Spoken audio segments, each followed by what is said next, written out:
In Hebrews, Paul talks about this hospitality that Abraham offered as philoesnios. And he calls these three men, he calls them angels.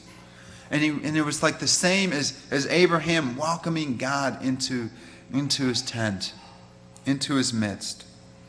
Now, the word philoesnios is two different words, two different Greek words. Many of you guys know of the city of Philadelphia, and that word, it's the city of brotherly love. Well, philo is the part of the root of that, and it means brotherly love. Esnios is another word or part that means stranger. So it's the brotherly love of a stranger that Paul is really looking up to and bringing out in his letter to the Hebrews. And he talks about welcoming in the stranger and not only feeding them and housing them, but building relationships with them. The philoesnios, loving a brother, loving a stranger as a brother, someone you had never known or met, and helping to fill their needs. But also being that person of hospitality and showing them, what it means to love one another. I once went mountain biking and pulled out to a road and was heading on to the next part of the trail, and I noticed my tire was just a tad flat. And so I got off and I started pumping it up a little bit and felt like it was pretty much ready to go again, and pulled the nozzle off, and all I hear is this rush of air. Psh! And I looked down, looked at my nozzle, and I'd pulled out the valve for the valve stem, and my tire was no longer usable. And not having a spare tire, I had to I quickly realized that I was going to be walking about 6 to 7 miles that day. Not what I had planned when I left. So I started walking and walking.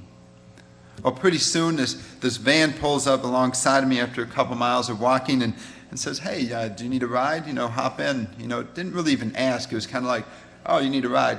Opens up the back to his minivan and in goes my bike without much question. He had welcomed me in. He had shown me the love that someone would show their brother. It was a simple act of kindness.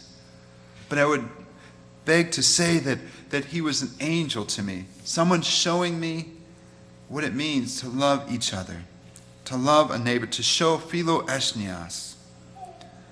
Oftentimes, as the church, though, many of us get so wrapped up in the idea that if we only give someone food, if we only provide clothing, if we keep ourselves on the outside, only giving the basic needs to life, we'll be showing that hospitality. Now, this isn't such a bad thing, and it's also very necessary. It's necessary that we do this. But oftentimes, many of us fail to take the next step. Some of us fail to engage with others in a meaningful relationship. One that opens us up to listening. One that opens us up to a possible friendship. Maybe an ongoing conversation with someone else who is seeking for someone to listen to them and to look into their eyes, saying to them that we all are suffering, but in the midst of it, God still loves you, and God is still with you. When a few years ago, I lived near a guy, Joe, and Joe was that neighbor that just happened to always come along and come over whenever he saw your car there. And so, you try to find ways to hide your car so Joe wouldn't know that you were home. Joe is a good guy, and we still keep up. He's still a very good friend. But he would oftentimes just appear. And it's like, oh man, I'm really tired. But we'd make time for Joe. You see, Joe had lost his wife, and when you talked to him, it would seem like it was just yesterday, but when in fact it had been 7 years prior that he'd lost his wife. Really what I think Joe was looking for was just someone to just chat with, someone to just recognize and let him know that he was alive. Someone to just acknowledge his presence and to listen to him, to hang out with him. Oftentimes I would just go over to Joe's house and we'd pour a glass of wine and just sit and really might not even talk about anything, but it was really something that was therapeutic for him.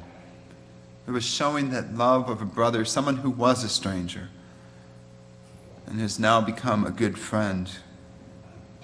And it just took those few moments. I mean, Joe had everything he needed physically, but he was longing in his heart for someone else to just acknowledge him, to let him know that he was there.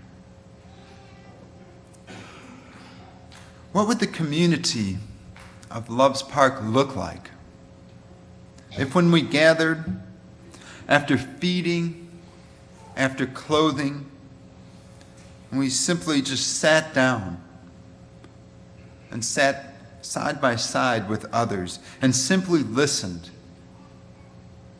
and simply befriended, shared our struggles and trials of this life, knowing that God is in our presence, God is in our midst, and sharing with each other how God is there with us and how God continues to speak words of love through action and through how others relate to us.